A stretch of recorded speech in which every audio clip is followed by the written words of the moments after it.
Hola, queridas amigas y amigos, bienvenidos al capítulo 57 de este programa UCDM. Hoy continuaremos con el ciclo de programas dedicados al maestro Gary Renard y a las enseñanzas de los maestros ascendidos Arten y Pursa. El capítulo de hoy se llama La Fraternidad Oculta de Jesús porque es el nombre del segundo capítulo del libro. Y bueno, también tiene un subtítulo bastante interesante que dice: mantente alerta solo en favor de Dios y de su reino. Interesante invitación, ¿no? Pero ¿quién es capaz de mantenerse siempre alerta en favor de Dios y de su reino? Sin duda que no es algo fácil de lograr, pero es una interesante invitación. Bueno, hoy día vamos a hablar de la segunda visita de Arten y Pursa, estos dos maestros ascendidos que se le aparecieron a Gary Renard en su living, sorpresivamente en una meditación, para ayudarle a comprender mejor y más profundamente los conceptos y todas las enseñanzas de un curso de milagros o de Jesús o el Espíritu Santo en un curso de milagros. Una de las primeras cosas que dice Arten en esta visita es: hay maestros que intentarán decirte que la vida no es un aula y que no estás aquí para aprender lecciones, sino simplemente para experimentar la verdad que ya se encuentra dentro de ti. Están equivocados. Tu vida es muy parecida a un aula y si no aprendes tus lecciones, no experimentarás la verdad que está dentro de ti. Aquí Arten nos dice clarito que esta vida es como un aula de clases. No es el objetivo de este mundo. Recordemos que este mundo fue fabricado como un ataque contra Dios, como un lugar para arrancarse de Dios y para que Él no pueda, para que Dios no pueda, digamos, intrometerse en nuestro plan, proyecto de vida, etc. Sin embargo, para el Espíritu Santo, que es el enviado de Dios a esta realidad, este mundo ha sido, digamos, se le ha asignado el único propósito que tiene sentido, que es ser un aula de clases donde aprendamos las lecciones para recordar realmente quiénes somos, de dónde venimos y dónde realmente vamos a ser plenamente felices. Entonces Gary Renard le pide a estos dos maestros ascendidos, le pide que antes de que le enseñen todas estas cosas, le digan quiénes son. Y como nosotros también habíamos prometido en el capítulo anterior, decir quiénes supuestamente son estos dos maestros ascendidos, tenemos que ir a esta respuesta porque lo prometido es deuda, como dicen por ahí. Entonces Arten contesta: ambos somos maestros ascendidos, no somos ángeles. Los ángeles nunca encarnaron en cuerpos. Al igual que tú, hemos nacido miles de veces. Nuestros cuerpos representan las últimas identidades terrenales que tuvimos. Interesante, ¿no? Interesante lo que está contando aquí Arten.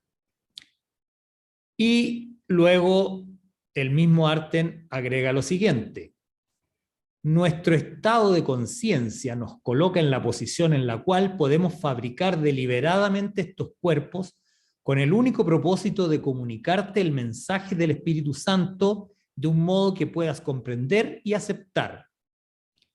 Respecto a nosotros mismos, sabemos que no tenemos ninguna otra identidad que no sea el Espíritu Santo.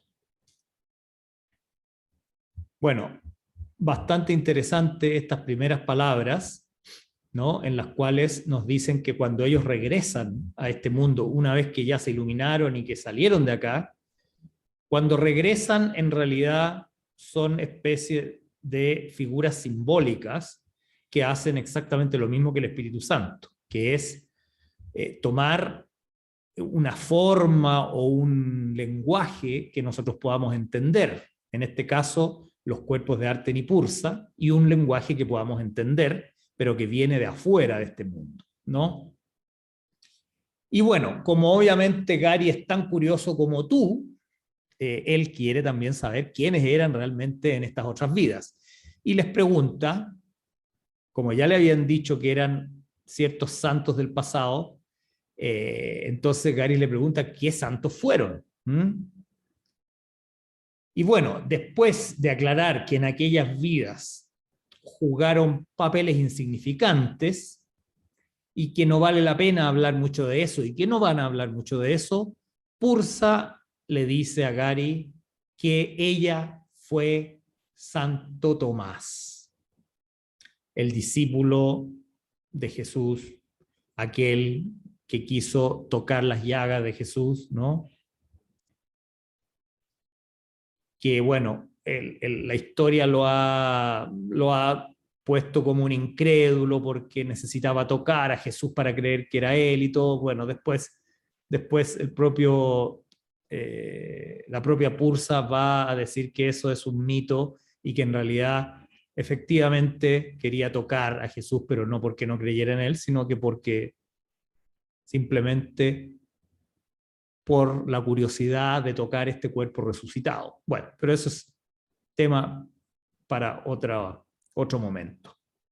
Entonces, Pursa, esta mujer que ustedes están viendo en pantalla, dice que ella fue nada menos que Santo Tomás, o sea, Tomás el discípulo de Jesús, el apóstol Tomás, y el que escribió el Evangelio de Tomás, que si bien no está en la Biblia, no es un libro canónico, es probablemente el más interesante de todos los evangelios y que últimamente ha captado mucha curiosidad de la gente. Sin embargo, la propia Pursa, que supuestamente es fue la reencarnación de Tomás, porque en este momento, al presentarse frente a Gary, no están encarnados, sino que están simplemente en una aparición, ¿no? Pero ella misma dice que en realidad el Evangelio de Santo Tomás, que está circulando por todas partes, que está muy de moda y todo, no es el original, que está distorsionado, que hay cosas que se agregaron, que hay cosas que se sacaron, y más adelante, y lo vamos a ver en un capítulo más adelante, Pursa nos va a dar exactamente cuál es el evangelio que él escribió, o que ella escribió, según si pensamos en Pursa hoy o en Santo Tomás de hace 2000 años, ¿no? Eso creo que va a ser un capítulo fascinante cuando veamos lo que Pursa dice que realmente fue lo que escribió en el Evangelio de Santo Tomás.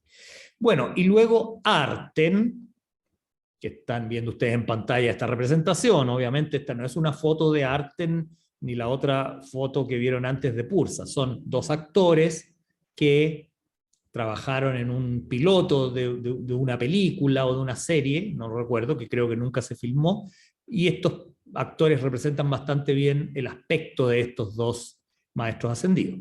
Entonces Arten dice, por su parte, que él fue Tadeo, otro apóstol de Jesús, ¿no? El que también se conoce como Judas Tadeo. Aunque él nos dice, o sea, Arten nos dice que su verdadero nombre era Lebeo, pero Jesús lo rebautizó como Tadeo, ¿no? Y bueno, Arten dice, las iglesias me denominan San Tadeo y también San Judas Tadeo. Él mismo lo dice, ¿no? Bueno, luego Pursa habla de su evangelio, que ya algo adelantamos, y dice lo siguiente. La versión en lengua copta de este evangelio, descubierta cerca de Nag Hammadi en Egipto, era una versión transcrita que contiene algunos dichos que Jesús no dijo y que yo nunca puse en el original. ¿Ya? Esto un poco ratificando lo que yo acababa de decir. Bueno, después Pursa cuenta que ella, como Santo Tomás, nunca logró terminar ese evangelio, su propio evangelio, digamos, y que ella o él habría puesto la parábola del hijo pródigo al final. Tenía pensado poner terminar su evangelio con la parábola del hijo pródigo, por ser, creo yo, una parábola maravillosa que representa muy bien nuestra posición en este mundo, pero que obviamente no lo pudo hacer porque lo mataron, ¿no? Recordemos que le cortaron la cabeza en India por ir a llevar eh, eh, las enseñanzas de Jesús, ¿no? Bueno, y Arten dice, yo era Tadeo, aunque mi nombre de pila era Leveo, y Jesús me dio el nombre de Tadeo. Las iglesias me denominan San Tadeo y también San Judas Tadeo. Formé una secta con Tomás y visité Persia. Y también aclara que no escribí la epístola de Judas, ¿no? Porque muchos dicen que la epístola de Judas es de Judas Tadeo. Él dice, yo no fui. ¿Quién fue? No lo sé, quizás lo vamos a descubrir más adelante. Bueno, luego Arten se refiere a las antiguas escrituras y cuenta que ellos, digamos tanto Tomás como Tadeo, y todos en general los apóstoles, valoraban mucho las escrituras. Sin embargo, por lo menos ellos dos ya comenzaban a entender que la ley tiene poco o nada que ver con la verdadera justicia, al igual que ocurre en nuestros tiempos de ahora, ¿no? En torno a las leyes, Arten dice, no hay nada malo en el intento de establecer leyes para que exista un orden social. Sin embargo, después dice que bueno, hablando en realidad más bien de las escrituras antiguas, o sea, podríamos decir del Antiguo Testamento, dice que hay pasajes hermosos y profundos en el Antiguo Testamento de la Biblia, en los que pueden estar de acuerdo incluso en el día de hoy. Sin embargo, hay cosas que simplemente no cuadran con las enseñanzas de Jesús en el Antiguo Testamento. Por ejemplo, donde dice, Dios creó el mundo y vio que era bueno. Y obviamente nosotros sabemos que según Jesús en un curso de milagros, este mundo no lo creó Dios, sino que fue una creación como ataque a Dios, ¿no? Este mundo es una fabricación para abandonar a Dios, para separarse de Dios, y es una forma de atacar la unidad de Dios. Entonces, mal podría haber el propio Dios creado este mundo. Ahí tenemos una gran discrepancia con el Antiguo Testamento. Bueno, luego Arten habla sobre el Génesis, el primer libro del Antiguo Testamento, donde básicamente hace un resumen de que Dios creó a Adán, después le consiguió una cita, o sea, Eva, y la vida era un paraíso. Les dijeron a Adán y Eva que Dios le dijo que podían hacer lo que querían, menos una cosa, comer de cierto árbol, del árbol de la sabiduría. Así la serpiente hizo lo suyo, Eva comió, después tentó a Adán para que pudieran culpar de todas las mujeres, y Adán también cae en la tentación y come. Y esto se pagó muy caro. El creador iracundo los expulsó del paraíso y condena a Eva a grandes dolores en cada parto para que así aprenda la lección. Pero, dice Arten, ¿acaso Dios no es perfecto? ¿Cómo no sabía lo que sabe cualquier padre, que basta con prohibirle algo a un hijo para que ese niño lo haga de inmediato? ¿Y Dios no sabe eso? Entonces Gary dice, aparentemente lo que hizo Dios fue tenderles una trampa para luego poder castigarlos. Entonces Arten contesta, ¿haría Dios algo así? En nuestros días sería acusado de abuso infantil. Entonces, ¿cuál es la verdad? La respuesta es evidente para cualquiera que esté dispuesto a sacarse las anteojeras. Dios no haría eso. Él no es un idiota. Fuertes declaraciones de Arten, ¿no? Sé que estas cosas son fuertes, sobre todo para las personas que todavía consideran que la Biblia fue escrita prácticamente de puño y letra de Dios mismo. Sin embargo, creo que ya ha llegado la hora de desmitificar todo esto si queremos realmente despertar, ¿no? Y entonces después Arten continúa diciendo, el relato del Génesis es la historia simbólica de la fabricación del mundo y de los cuerpos por la mente inconsciente, de cuyos motivos no tienes plena conciencia, pero que debes hacerte consciente. O sea, le está diciendo a Gary que él fabricó el mundo, lo cual es extensivo para todos nosotros. O sea, todos nosotros, como un solo ser, fabricamos el mundo, ¿no? Y los cuerpos con nuestra mente que ahora es inconsciente, no lo recordamos. Ninguno de nosotros recuerda el momento en que fabricamos este mundo para separarnos de Dios, ¿cierto? Pero también dice que debemos hacernos conscientes de esto, y de eso se trata, bueno, tanto las enseñanzas del curso de milagro como las de Arten y Pursa y como las de este programa, que son, todos apuntan hacia hacernos conscientes de que el mundo es una fabricación nuestra, de nuestra mente inconsciente, a la cual debemos regresar para sanarla, para corregir esos errores que están en la mente. Aquí Gary pregunta si Jesús, entonces, o sea, él deduce que Jesús no se suscribió a buena parte de las Escrituras, y Pursa le contesta, sí, Jesús solía ignorar las Escrituras que no estaban muy basadas en la verdad, pero ofrecía la correcta interpretación de las Escrituras que sí tenían cierta base de verdad. Él no se adhería al típico discurso del fuego del infierno y la condenación.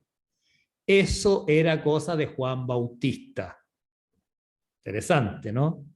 Bueno, luego Pursa aclara que, a pesar de lo que acaba de decir, Juan Bautista también tenía sus momentos más serenos, ¿no? Y que de hecho fue Juan Bautista el que acuñó la famosa frase ama a tus enemigos, y no Jesús, como se le atribuye en la Biblia, ¿no? O sea, aquí, si bien dice que Juan Bautista era el que hablaba del fuego, el infierno, la condenación y todo, también aquí le da su mérito en esta frase ama a tus enemigos.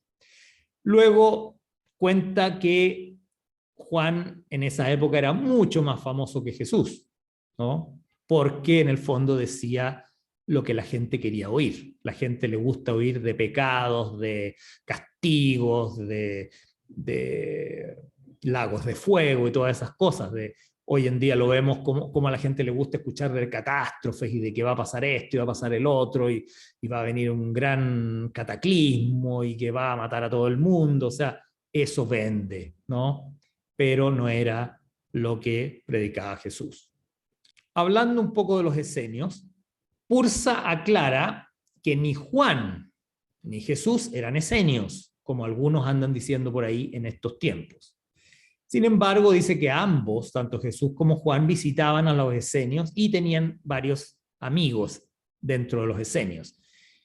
Sin embargo, quiere aclarar que al final Jesús dejó de contar con el favor de los esenios, porque los esenios amaban a Juan porque respetaba sus leyes y sus creencias, pero acabaron odiando a Jesús porque él no veía la necesidad de inclinarse ante sus preciosas reglas. Y después dice, en Qumran no se derramaron muchas lágrimas cuando llegó la noticia de la muerte de Jesús. Como vemos, Jesús no era nada de popular en esos tiempos, ni siquiera entre estos grupos que uno pensaría tan cercanos a los discípulos de Jesús, tan espirituales, ¿no?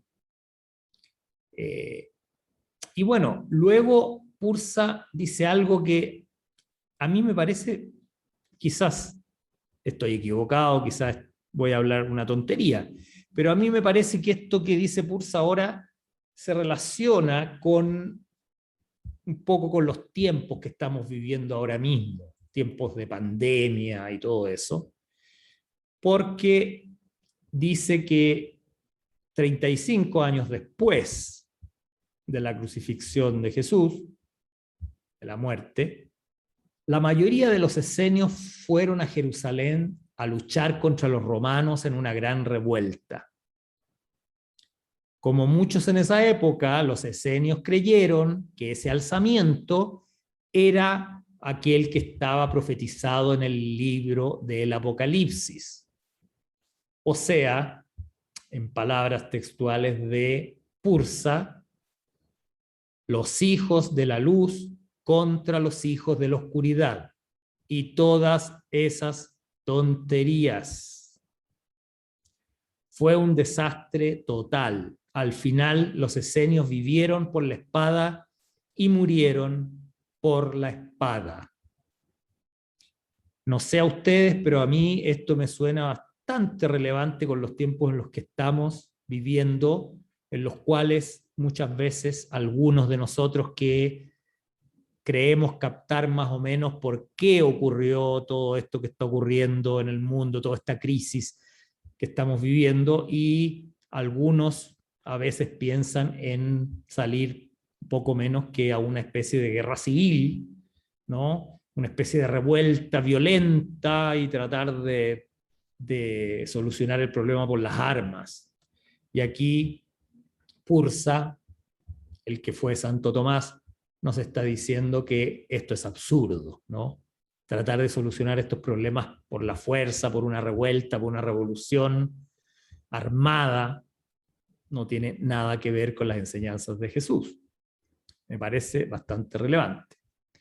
Y bueno, al final dice que Pursa dice que últimamente digamos, hay un intento como por endiosar a los esenios, ¿no? Como por espiritualizarlos, por santificarlos, y sin embargo que eran gente bastante corriente como tú y yo, ¿no?